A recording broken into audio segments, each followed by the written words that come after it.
NCP സംസ്ഥാന കമ്മിറ്റിയുടെ പേരിൽ തൊഴിൽ തട്ടിപ്പ് നടത്തിയതിൽ സംസ്ഥാന പോലീസ് മേധാവിക്ക് പരാതി നൽകി. NCP സംസ്ഥാന പ്രസിഡന്റ് NA മുഹമ്മദ് കുട്ടിയാണ് പരാതി നൽകിയത്. വ്യാജ ലെറ്റർ ഹെഡിന്റെ ഉറവിടം കണ്ടെത്തണമെന്നും മുഹമ്മദ് കുട്ടി ആവശ്യപ്പെട്ടു.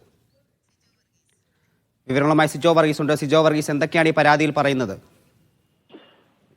ഹരി, പ്രധാനമായും ഈ പരാതിയിൽ പറയുന്നത് തന്റെ പേരും ഔദ്യോഗിക സ്ഥാനവും രേഖപ്പെടുത്തി NCP പാർട്ടി സംസ്ഥാന കമ്മിറ്റിയുടെ പേര് തയ്യാറാക്കിയ ഒരു വ്യാജ ലെറ്റർ ഹെഡ് ഉപയോഗിച്ച് സംസ്ഥാനത്തിന്റെ വിവിധ ഭാഗങ്ങളിൽ, പ്രത്യേകിച്ച് പാലക്കാട് ജില്ലയിലെ വനംവകുപ്പ് ഓഫീസുകളിൽ തൊഴിൽ തട്ടിപ്പ് നടക്കുന്നു എന്നാണ് ഈ പരാതിയിൽ പറയുന്നത്. വനംവകുപ്പിൽ ഉദ്യോഗാർത്ഥികൾക്ക് നിയമനം നൽകുന്നതിന് പാർട്ടി പ്രസിഡന്റ് എന്ന നിലയിൽ കത്ത് നൽകി എന്ന തരത്തിലാണ് ഇത്തരത്തിൽ ഈ പ്രചരണവും എല്ലാം നടക്കുന്നത് എന്നും ഈ പരാതിയിൽ പറയുന്നുണ്ട്. എറണാകുളം ജില്ലയിലെ ഒരു മേൽവിലാസവും ഇതിൽ ഉപയോഗിച്ചിട്ടുണ്ട്. എന്നാൽ ഇത്തരത്തിൽ ഒരാൾക്കും കത്ത് നൽകുകയോ ശുപാർശ നൽകുകയോ ചെയ്തിട്ടില്ല എന്നുള്ള ഒരു കാര്യം കൂടി ഈ പരാതിയിൽ സൂചിപ്പിക്കുന്നുണ്ട്. പ്രത്യേകിച്ച് ഇത്തരത്തിൽ വ്യാജ ലെറ്റർ ഹെഡ് നിർമ്മിച്ച് പ്രചരണം നടത്തിയ ആളുകളെ കണ്ടെത്തി അവർക്കെതിരെ നടപടി സ്വീകരിക്കണമെന്നാവശ്യപ്പെട്ടാണ് ഇപ്പോൾ NA മുഹമ്മദ് കുട്ടി സംസ്ഥാന പോലീസ് മേധാവിക്ക് പരാതി നൽകിയിരിക്കുന്നത്. സമൂഹ മാധ്യമങ്ങളിലും ഒപ്പം തന്നെ മറ്റിടങ്ങളിലെല്ലാം തന്നെ പ്രചരിക്കുന്ന ലെറ്റർ ഹെഡുകളുടെ പകർപ്പുകൾ സഹിതമാണ് ഈ പരാതി നൽകിയിരിക്കുന്നത്.